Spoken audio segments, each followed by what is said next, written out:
Are we live? Oh, I'm already live. Whoops. Let me share this out. All right, we're just going to do some reading today. I'm tempted to ban this dude from my Discord. I'm going to give him one more chance. How do I delete all his messages? I'm going to give him one more chance if he pulls this crap again where he's flooding my Discord with nonsense. I'm going to ban him.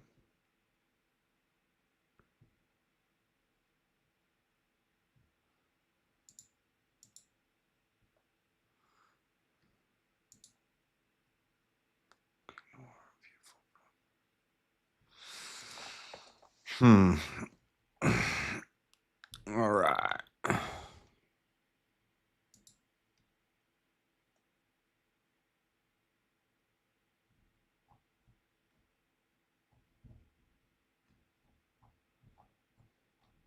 One second.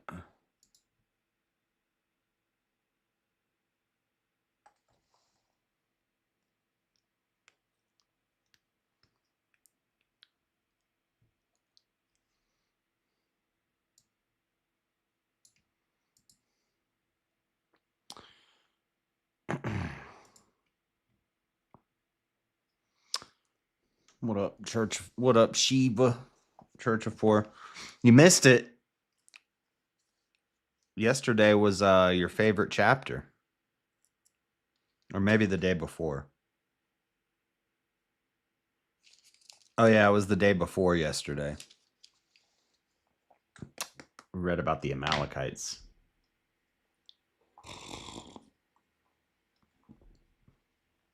If you really want to bring up the problem of evil with somebody, you should mention the part where God infects 2 full cities with hemorrhoids. That is in... Is it in 1 Samuel? Yeah. It's 1 Samuel chapter 5.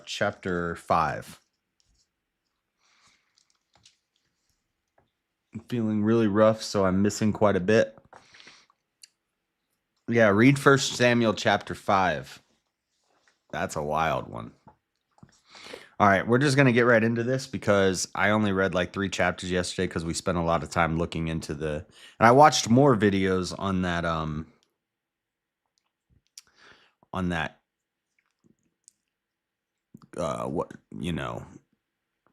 possible contradiction in the Bible. I watched more videos on it last night from a guy who speaks Hebrew.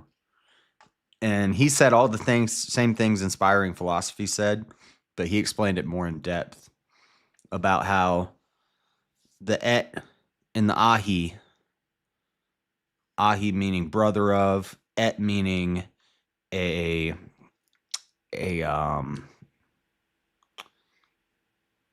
definite object, or what's the term? Definitive object, determining something like that, and how they look exactly the same in Hebrew except for one little line. And then also he explained deeper into the Lamni or Lamni et Bethel is pronounced in Hebrew Lamni. And then so in second Samuel it says Lamni instead of the Bethlehemite, the Bethlehemite. The words in Hebrew sound exactly the same. Et Bethel, or which is Bethlehemite, is pronounced Lahamani or something like that. He explained it. I have to watch it a couple more times to really have the argument down pat. But I definitely understand the et and ahi distinction and how that's just a simple little line. It's called scriptural or scribal criticism, being critical of the text. Textual criticism, meaning or critical. I don't remember all the terms he used. I only watched it once. I have to watch it a couple times to get all the terms down in my head. Plus, I was working. But he explains how he said the same things I said too. He said these things were written on like lamb skin with some like weird ink. A little fleck of ink could, doesn't dry properly and it breaks off. Now you don't have that little apostrophe thingy there. It's called like a ode. You don't have the ode there, and now brother of becomes a definite article for Goliath. Et Ahi becomes et.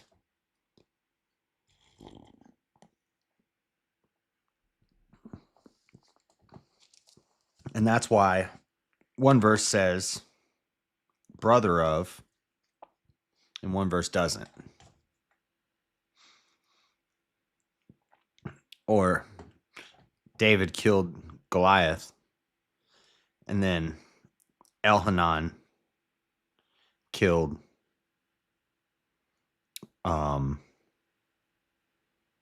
Goliath's brother, the brother of Goliath. But in 2 Samuel, it doesn't say brother of. It just says Goliath. So what happened was the Ahi that is in Chronicles became an et in 2 Samuel. And that's how that happened. We explained it yesterday, but I dug more deeper into it tonight last night while I was at work. But anyway, let's get right into this. David's about to marry Saul's daughter. Oh yeah, he already married Saul's daughter, and he brought Saul 200 foreskins of Philistines. Yeah, what about that part, Shiva? Saul says, if you want to marry my daughter, I'm going to let you marry my daughter, but you need to bring me 100 Philistine foreskins if you want to marry my daughter. And Saul is thinking David's going to get himself killed. Saul's trying to set David up.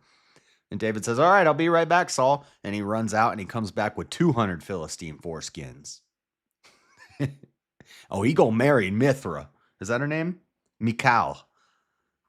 He gonna marry Michal.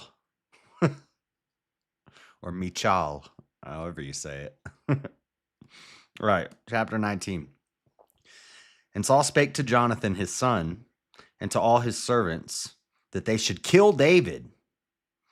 But Jonathan, Saul's son, delighted much in David.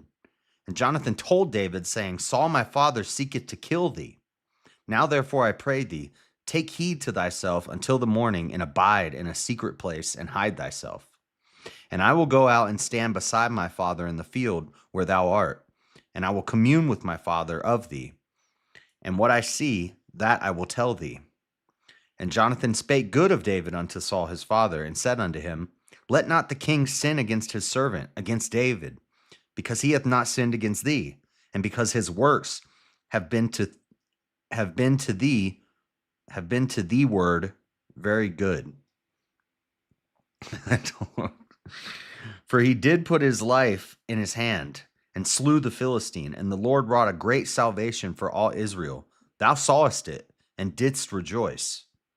Wherefore then wilt thou sin against innocent blood to slay David without a cause?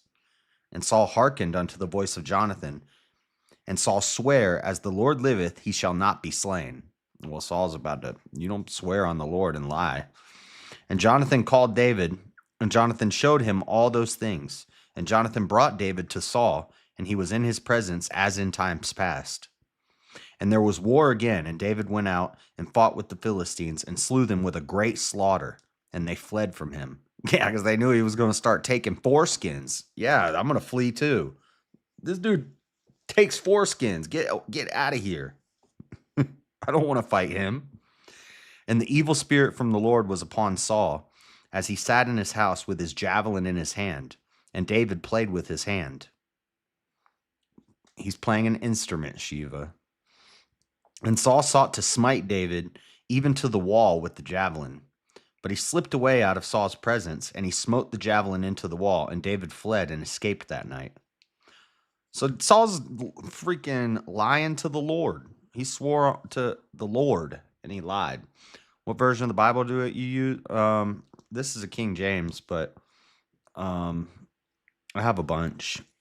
I like the ESV and I like the King James because I like the Old English, and it makes you slow down and really think about what you're reading instead of like with the ESV. I can kind of like, dang, Echo, what are you doing? With the ESV, I can kind of like speed read it, and you don't absorb as much when you have to read this Old English and you have to like look things up to figure out what words mean. It helps me commit it to memory better. Also, reading out loud makes it definitely helps. But I'm not like a King James only guy. I just like it. It's what I grew up reading.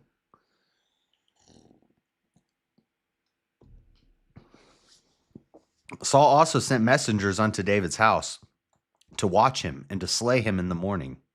And Michal or Michal, M-I apostrophe C-H-A-L, Michal, David's wife told him, saying, if thou save not thy life tonight, tomorrow thou shalt be slain. So Michal let David down through a window, and he went and fled and escaped. Oh, David's sneaking out the window of the daughter. I'm thinking of getting one rather than just reading it online. Yeah, get you I mean, I prefer the King James if you like the old English style, the more classic style writing, but you could always do a New King James or ESV. Those are my favorites. It's hard, probably a hard K like Michael. That's what I was thinking. Michael. Yeah, but it's not the same spelling as the male Michael. Michael. Could you name a girl Michael? Mikkel. I'm thinking it's like Mikal, Michel. I think it is a hard K, but I don't think it's pronounced like Michael. It looks like Michael. Let me see. What are we on? 13?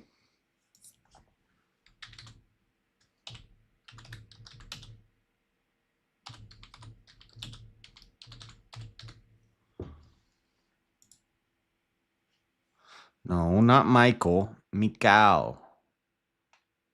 Video shows how to find my Hebrew name, Hebrew biblical names. I chose Wix. I think this is just going to show me Michael Massive scope because they don't have the little apostrophe there.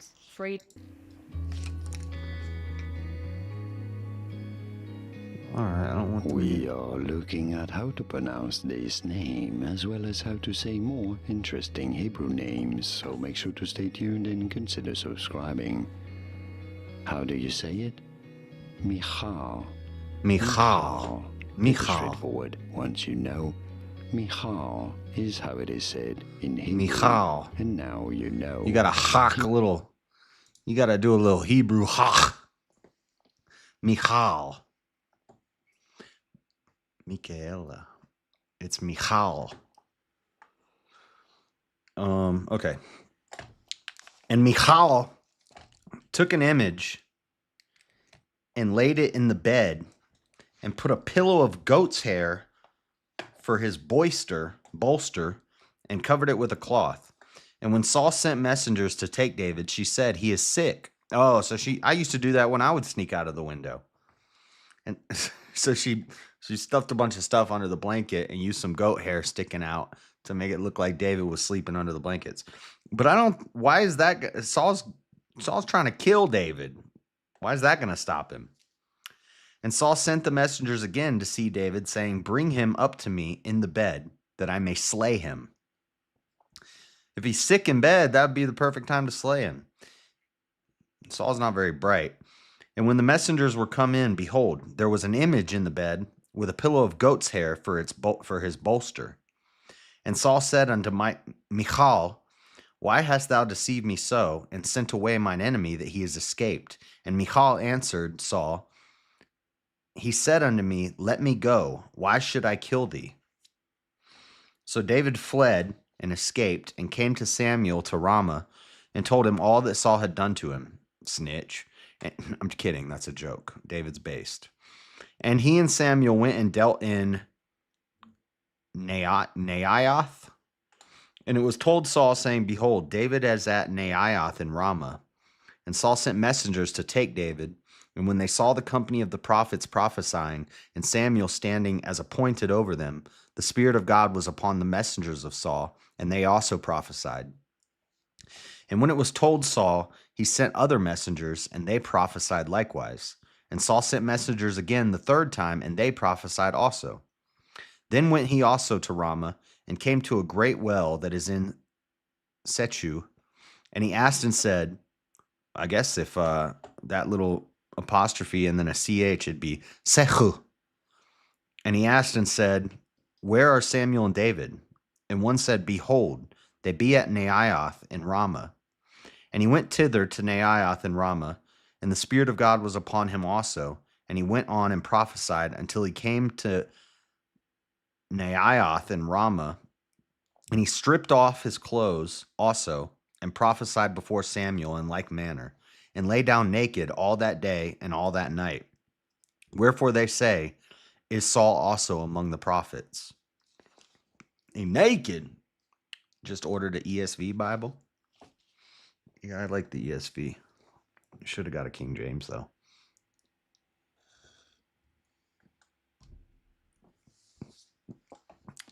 You want the easy version. No, I'm kidding. The ESV is cool. All right, chapter 20. And David fled from Naioth,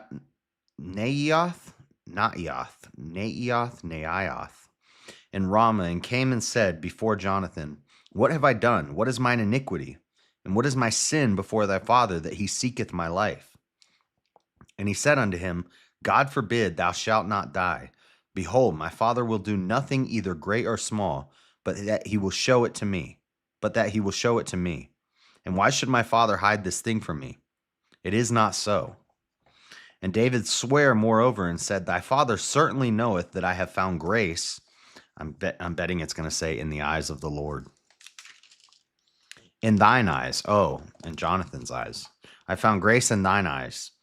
And he saith, Let not Jonathan know this, lest he be grieved. But truly, as the Lord liveth, and as thy soul liveth, there is but a step between me and death. There is but a step between me and death. David said. That's I like that. Listen. That's the opening to this song.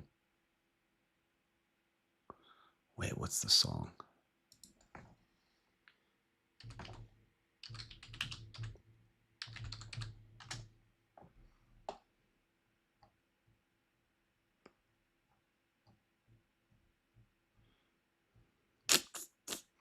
Where is it? Where is it?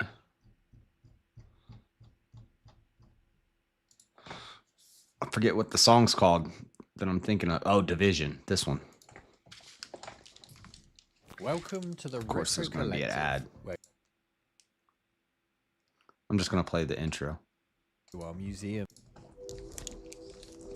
Revelation 6 and verse 8. Now look at this carefully.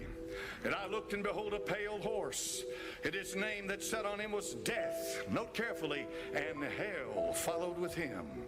And power was given unto them over the fourth part of the earth to kill with sword, hunger, death, and beast of the earth.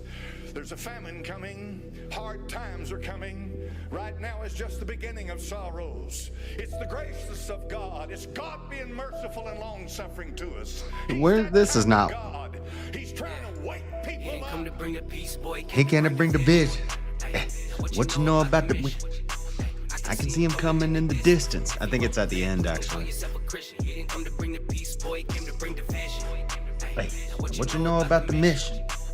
I can see him coming in the distance. If you both live, please don't call yourself a Christian. You ain't come to bring the peace, boy. Came to bring the vision. We in the last days. Better get your act straight while you have grace. I can see you tripping and gripping the fast ways. And I can see you trying to dine to have faith. Spout down. Cause I can see the sword coming out the sun's mouth. And it ain't cutting carrots. It's at the end of it. Horrible thing. See him coming in the distance. If you won't live, please don't call yourself a Christian. He didn't come to bring the peace, boy. He came to bring division. vision. There's fear in the hearts of the people out here. They're scared to death because they think they may die. And my dear friend, if you don't know the Lord Jesus Christ, dying is a horrible thing. You keep putting it off, you say. Sure, you put it off. Put off the thought of it, but as sure as you live, the death angel following you. He's walking in your footsteps. He's walking behind you. David said, there is but a step between me and death. He knew that the day will come when you'll draw your last breath on this earth. Then where will you go? David said, there is but a step between me and death. I was just looking for that part. Echo, what are you doing, bro? You're like all up in my lap. Can you go over there? What?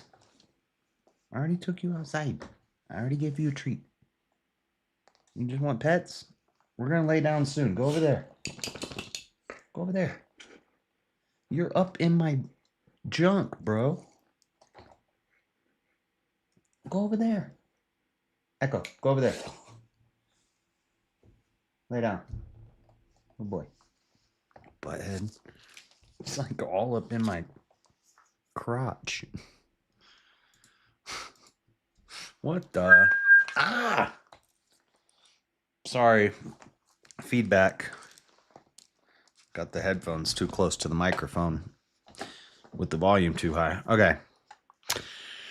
There is but a step between me and death. Then Jonathan said unto David, whatsoever thy soul desireth, I will even do it for thee. And David said unto Jonathan, behold, tomorrow is the new moon, and I should not fail to sit with the king at meat. But let me go, that I may hide myself in the field until the third day at even. And thy father at all miss me, then say, David earnestly asked leave of me, that he might run to Bethlehem his city. For there is a yearly sacrifice there for all the family. If he say thus, it is well, thy servant shall have peace. But if he be very wroth, then be sure that evil is determined by him. Therefore thou shalt deal kindly with thy servant, for thou hast brought thy servant into a covenant of the Lord with thee. Notwithstanding, if there be in me iniquity, slay me thyself, for why shouldest thou bring me to thy father? And Jonathan said, far be it from thee, for if I knew certainly that evil were determined by my father to come upon thee, then would I not tell it to thee? Would I not tell it thee? Then said David to Jonathan, who shall tell me, or what if thy father answer thee roughly? And Jonathan said unto David, come, and let us go out into the field. And they went both of them into the field. And Jonathan said unto David, O Lord God of Israel, when I have sounded my father about tomorrow any time, or the third day, and behold, if there be good toward David, and I then sin not unto thee, and show it thee, the Lord do so, and much more to Jonathan. But if it please my father to do thee evil, then I will show it thee, and send thee away, that thou mayest go in peace, and the Lord be with thee, as he hath been with my father. So David's running and hiding. He's saying, I'm gonna come meet your father, but for a little while, I need to go hide in the fields. And you're gonna talk to him and see if he still wants to kill me. And then you're gonna have to let me know whether it's okay or whether he wants to kill me. And thou shalt not only while yet I live show me the kindness of the Lord, that I die not. But also thou shalt not cut off my kindness from my house forever. No, not when the Lord hath cut off the enemies of David, every one from the face of the earth. So Jonathan made a covenant with the house of David, saying, let the Lord even require it at the hand of David's enemies. And Jonathan caused David to swear again, because he loved him, for he loved him as he loved his own soul. Then Jonathan said to David, tomorrow is the new moon, and thou shalt be missed, because thy seat will be empty. And when thou hast stayed 3 days, then thou shalt go down quickly, and come to the place where thou didst hide thyself when the business was in hand, and shalt remain by the stone easel. And I will shoot 3 arrows on the side thereof, as though I shot at a mark. And behold, I will send a lad, saying, go, Find out the arrows. If I expressly say unto the lad, Behold, the arrows are on this side of thee, take them, then come thou, for there is peace to thee, and no hurt, as the Lord liveth. But if I say thus unto the young man, Behold, the arrows are beyond thee, go thy way, for the Lord hath sent thee away. And as touching the matter, so this is how he's going to do the sign. David's going to hide by a rock, and he's going to shoot some arrows, and he's going to send a boy to go get the arrows. But the boy's actually going to be going to give David a message, a code. All right. And as touching the matter which thou and I have spoken of, behold, the Lord be between thee and me forever. So David hid himself in the field, and when the new moon was come, the king sat him down to eat meat.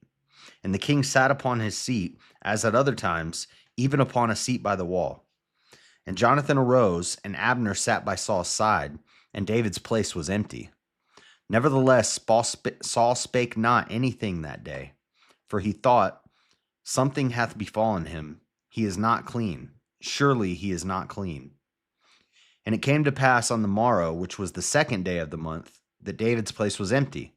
And Saul said unto Jonathan his son, Wherefore cometh not the son of Jesse to meat, neither yesterday nor today? And Jonathan answered Saul, David earnestly asked leave of me to go to Bethlehem.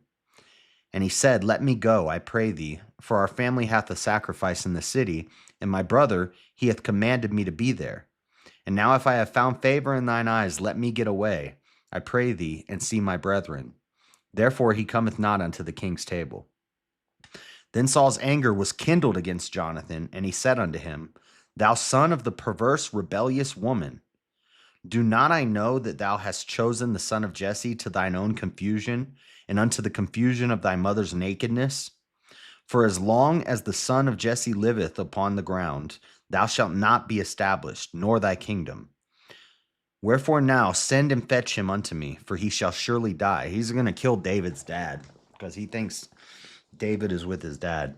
And Jonathan answered Saul his father, and said unto him, Wherefore shall he be slain? What hath he done? And Saul cast a javelin at him to smite him, whereby Jonathan then knew that it was determined of his father to slay David.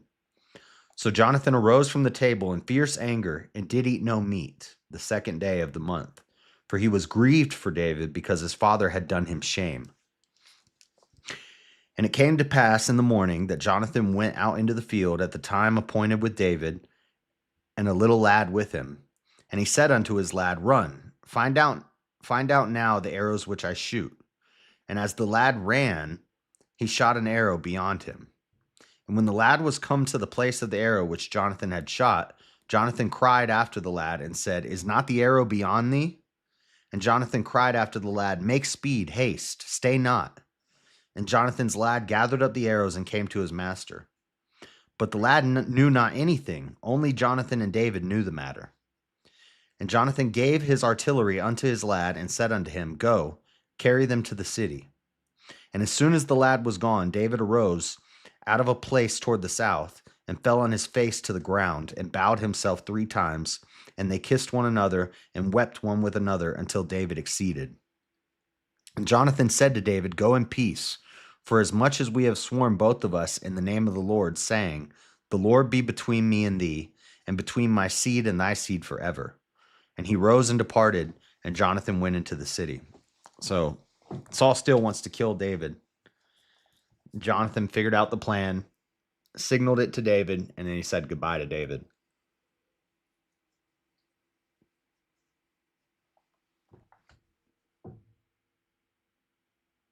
Is there a bee in my room? What the heck?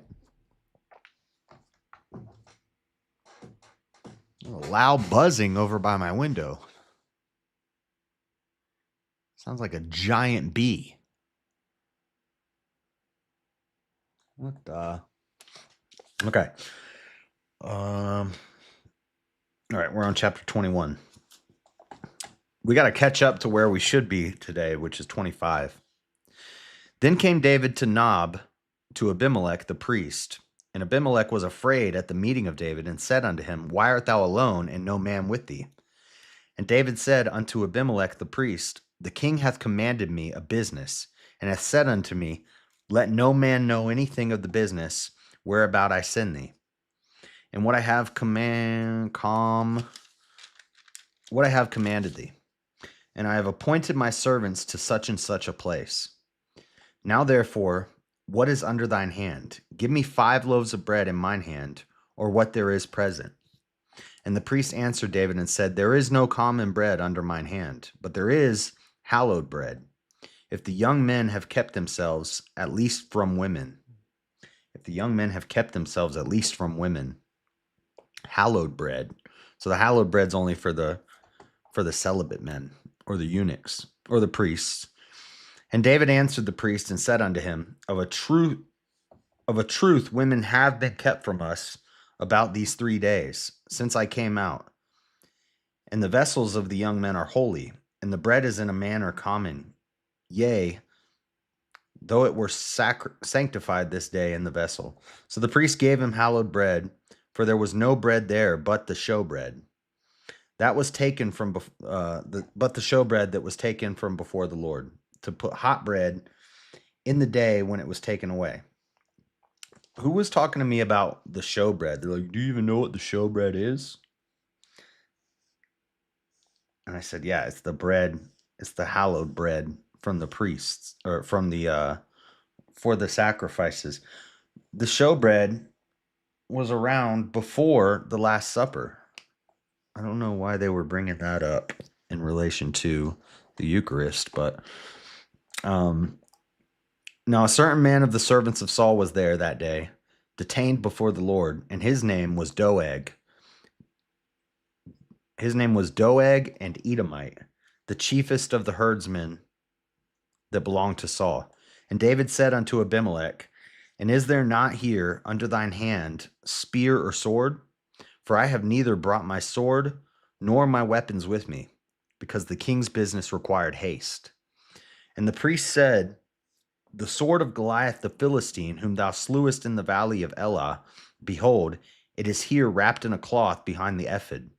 If thou wilt take that, take it, for there is no other save that here. And David said, There is none like that, give it to me. See, this is, so it's repeating again that David killed Goliath. Like, is that thing in my room or is it outside? Because that thing sounds dangerous. Hold on a second.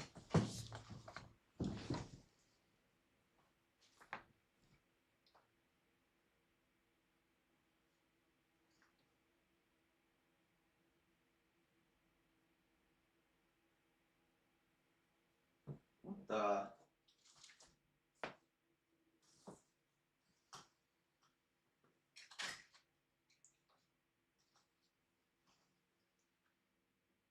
Oh, it is in my room. It's a wasp. There's a wasp in the corner trying to get out. I need to kill it with something. There's a wasp trying to get out of my window. How the heck did it get in here? Thing's loud. All right. So yeah, it's mentioning again that David killed Goliath in this part.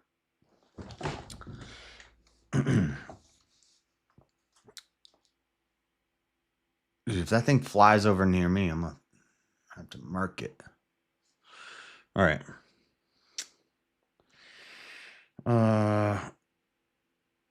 So it's in the valley of Elah. Behold, it is here wrapped in a cloth behind the ephod. If thou wilt take that, take it, for there is no other save that here. And David said, There is none like that, give it to me. And David arose and fled that day for fear of Saul, and went to Achish, the king of Gath. And the servants of Achish said unto him, Is not this David, the king of the land? Did they not sing one to another of him in dances, saying, Saul hath slain his thousands, and David his 10,000s? And David laid up these words in his heart, and was sore afraid of Achish, the king of Gath. And he changed his behavior before them, and feigned himself mad in their hands, and scrabbled on the doors of the gate, and let his spittle fall down upon his beard. So he's trying to make himself look crazy. Then said Achish unto his servants, Lo, ye see the man is mad. Wherefore then have ye brought him to me? Have I need of mad men, that ye have brought this fellow to play the madman in my presence? Shall this fellow come into my house? I ain't gonna let this crazy guy in here. I don't know why he's trying to look crazy. Chapter 22. Hola, Robert. Chapter 22. David therefore departed thence and escaped to the cave, Adullam.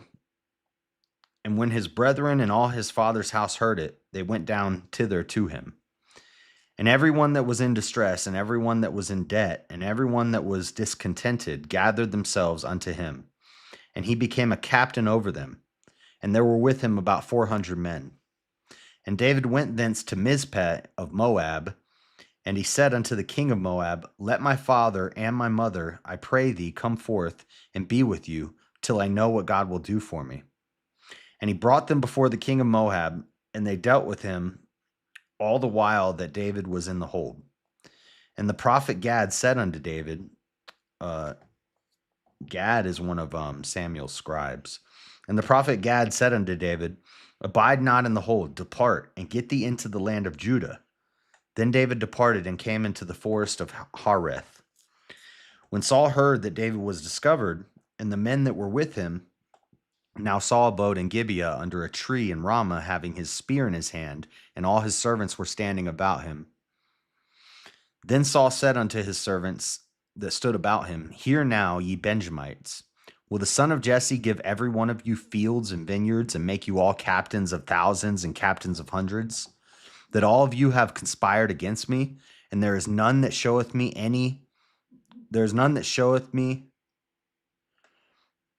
that my son hath made a league with the son of Jesse? And there is none of you that is sorry for me, or showeth unto me that my son hath stirred up my servant against me to lie in wait as at this day?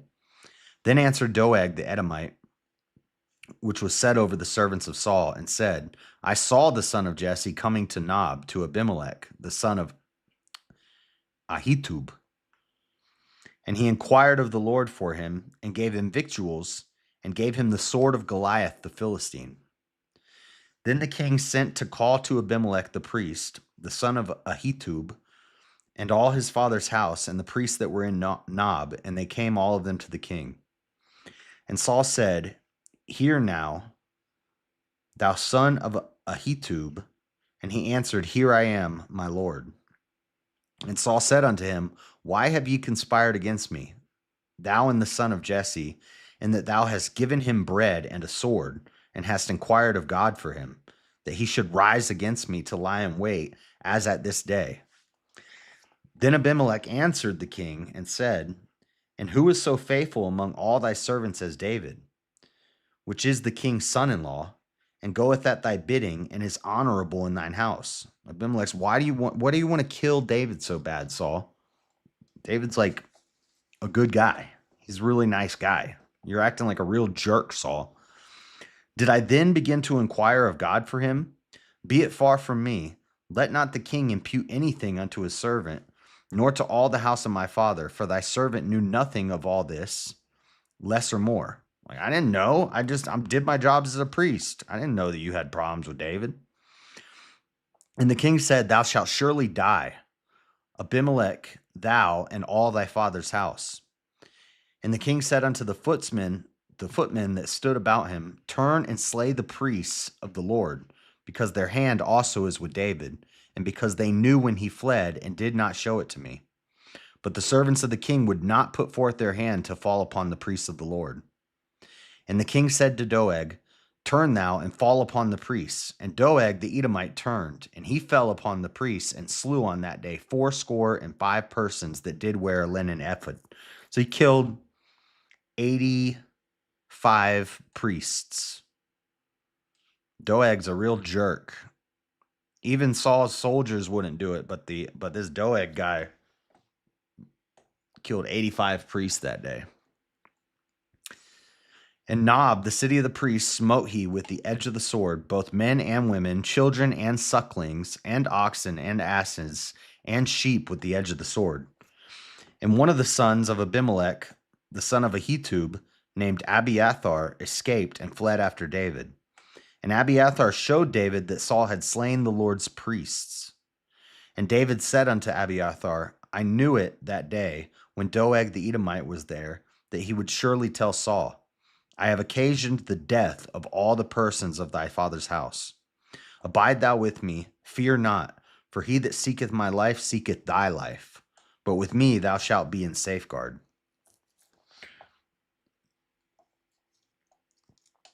Dang, he killed 85 priests.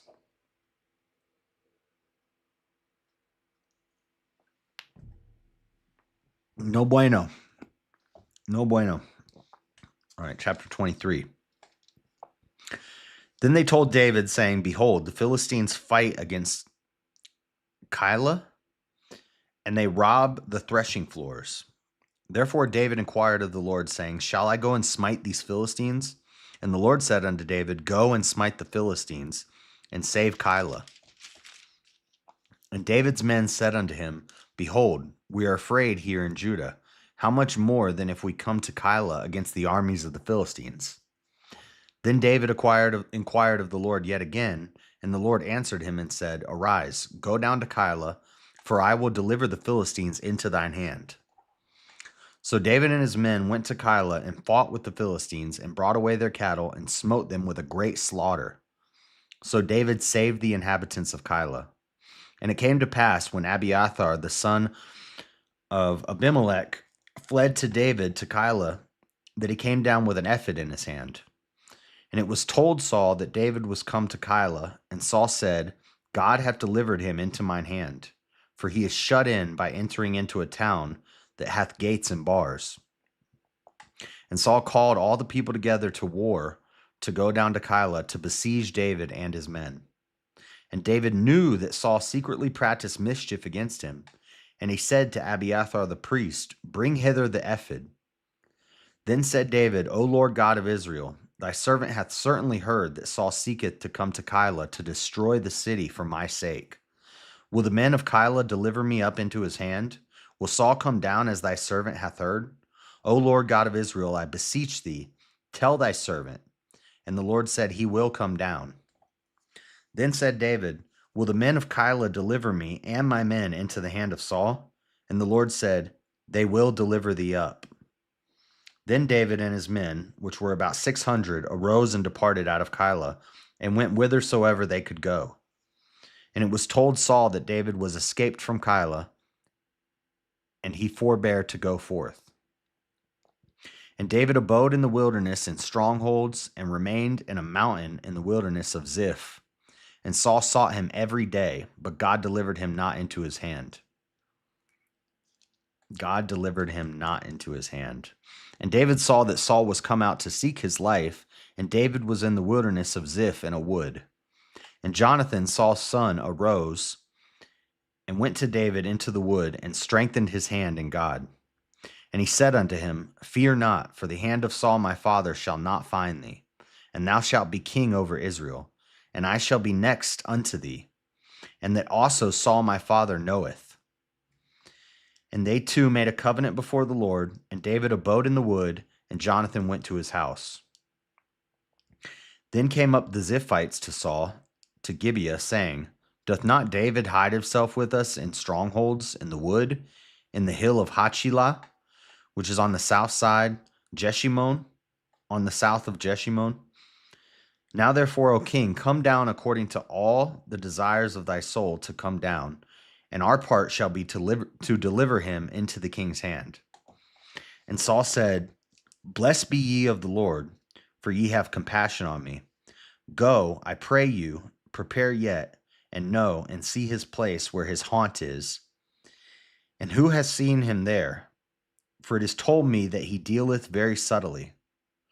See therefore, and take knowledge of all the lurking places where he hideth himself. And come ye again to me with the certainty, and I will go with you, and it shall come to pass, if he be in the land, that I will search him out throughout all the thousands of Judah.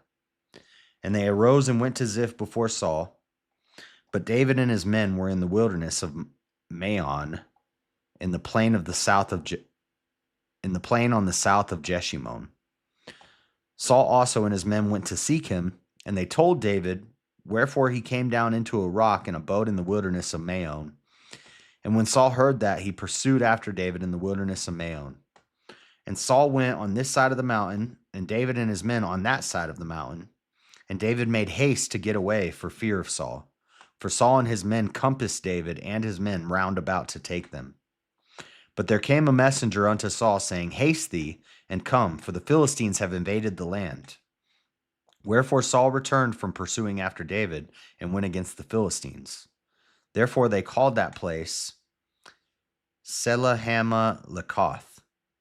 And David went up from thence, and dwelt in strongholds at Engedi. So Saul's just searching for David everywhere.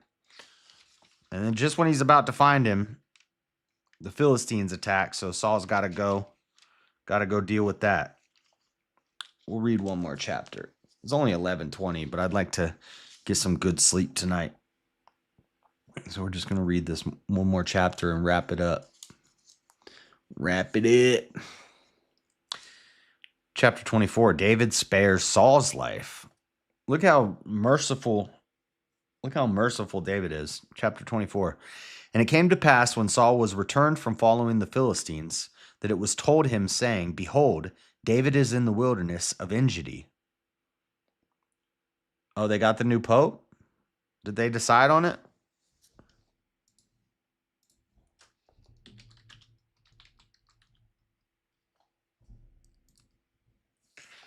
After white smoke signals a new pope, white smoke over Sistine Chapel as new pope chosen. Papal conclave live update. World awaits new pope after white smoke 38 minutes ago, 1 hour ago, 11 minutes ago. So they haven't announced who it is yet, right? They've just chosen one. They got the white smoke.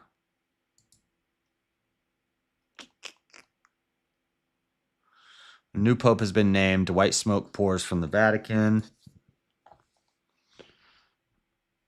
Cardinal Robert Francis Prevost has been named the first American pope. Was it Steve Bannon who was saying that we might get the first American pope this year and that's what he was hoping for? Robert Francis Prevost, the first American pope.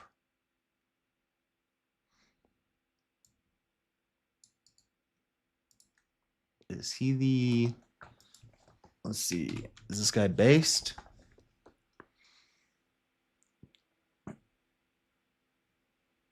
American Catholic prelate who has served. Robert Francis Prevost Osa is an American Catholic, been head of the Catholic Church and sovereign of the Vatican City State since May 25. He served as the prefect of the dicastery for bishops and president of the Pontifical Commission of Latin America since 2023.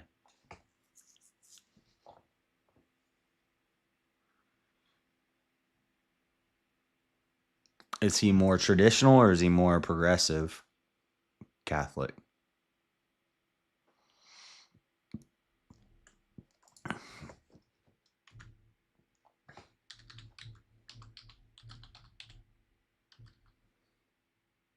Does anybody know?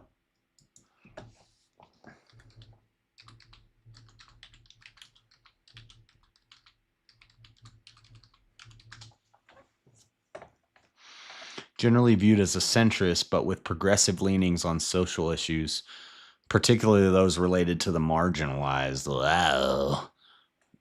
While he's seen as supporting broader inclusion within the church, he also holds conservative positions on issues like ordaining women as deacons based. Overall, he's considered a papal candidate, meaning he is seen as having qualities that could make him a suitable pope. Centrist overall, often described as a centrist, meaning he holds a range of views with some leaning towards progressivism and others leaning towards conservatism. He is known for progressive stances on issues like allowing divorced and civilly remarried Catholics to receive communion and supporting marginalized groups. He's also viewed as conservatives on issues like ordaining women as deacons. So he's kind of middle of the road. He's got some views that are more progressive and some that are more traditional. Cool. We got the first American pope. I heard the new pope was Trump. Haven't told the name yet. It's John It's Robert Francis Prevost. I think, unless this is what USA Today is saying.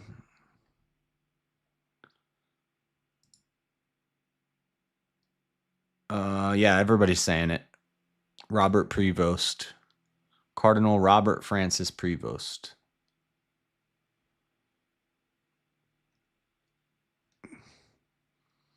Never in the history has there been a U.S.-born pope until now. W America. Nice. Okay, where was I?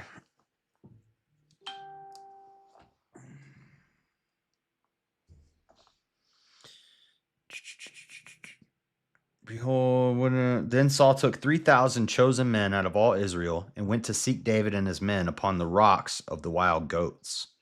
And he came to the sheepcotes by the way, where was a cave, and Saul went in to cover his feet, and David and his men remained in the sides of the cave. And the men of David said unto him, Behold, the day of which the Lord said unto thee, Behold, I will deliver thine enemy into thine hand, that thou mayest do to him as it shall seem good unto thee. Then David arose and cut off the skirt of Saul's robe privily.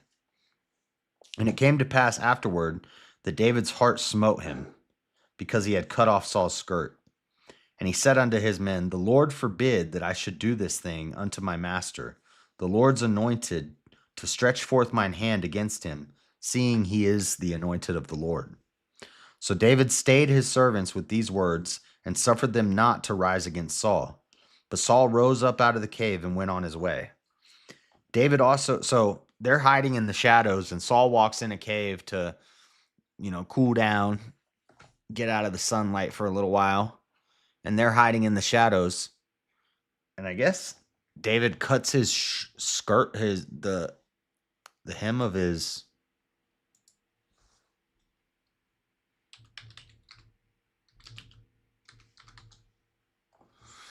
David spares. Let me look at a more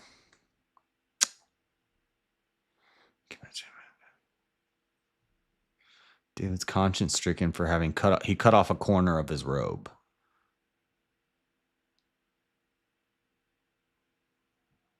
David crept up unnoticed and cut off a corner of Saul's robe.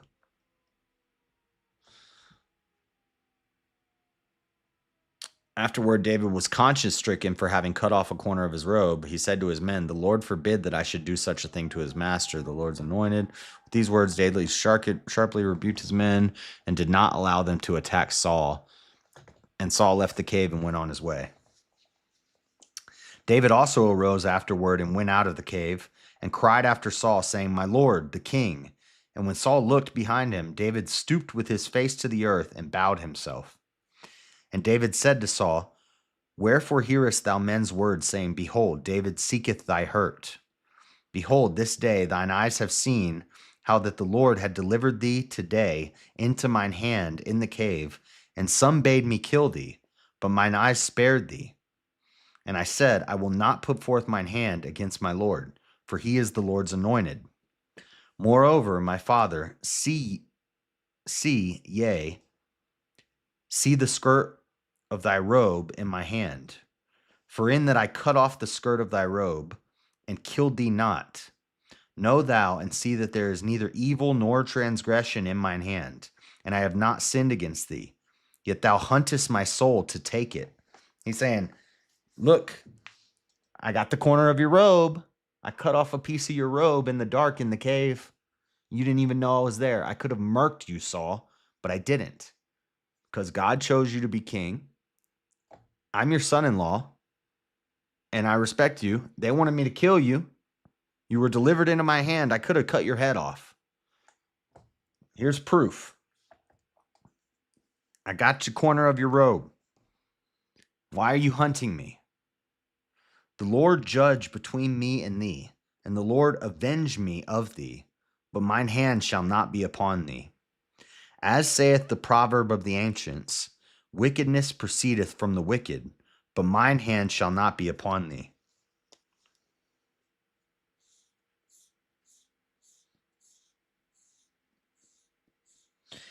After whom is the king of Israel come out? After whom dost thou pursue? After a dead dog, after a flea?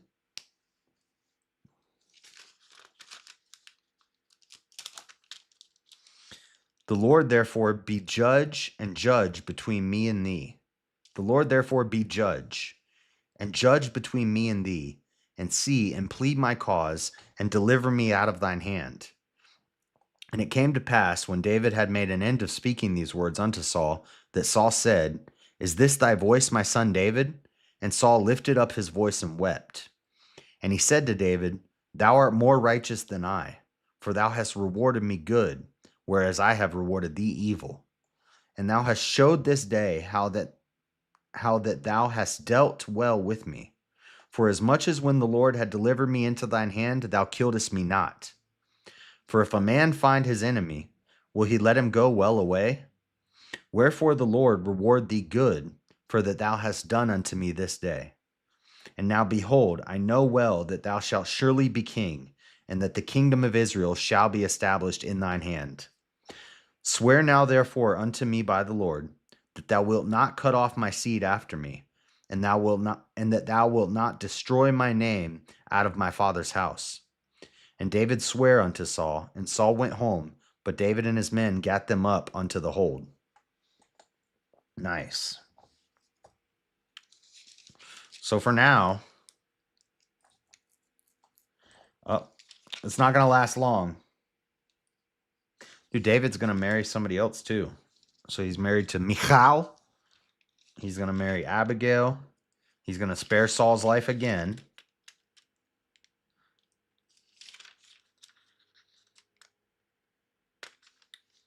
But it's all right. The end of Saul is coming soon to a chapter near you.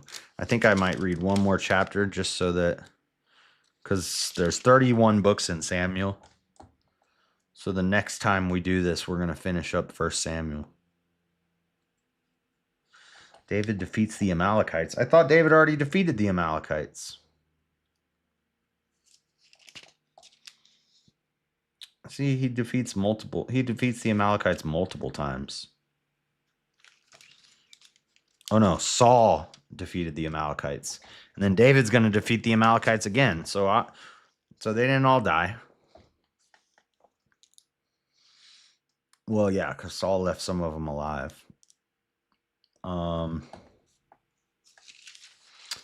Chapter 25 is really long, so I'm going to save it. I'm going to end early today so I can get some good sleep today. Plus, I need to make something to eat. But, yeah, we got a new pope. Cool. Chicago born. Straight out of Chicago. We got a Chi-Town G in the papacy. We got a Chi-Town pope. He's not black. I thought he was going to be a black pope or a gay pope. But he's not. He's a Chi-Town pope. First American pope. I'll put that in my notes for Monday. We'll have to read a little bit about this guy. I'm sure I'll probably be hearing about him over the next couple days before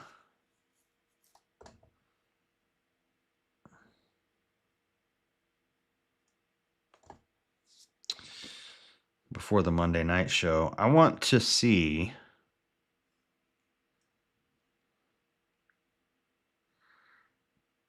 new Chicago Pope.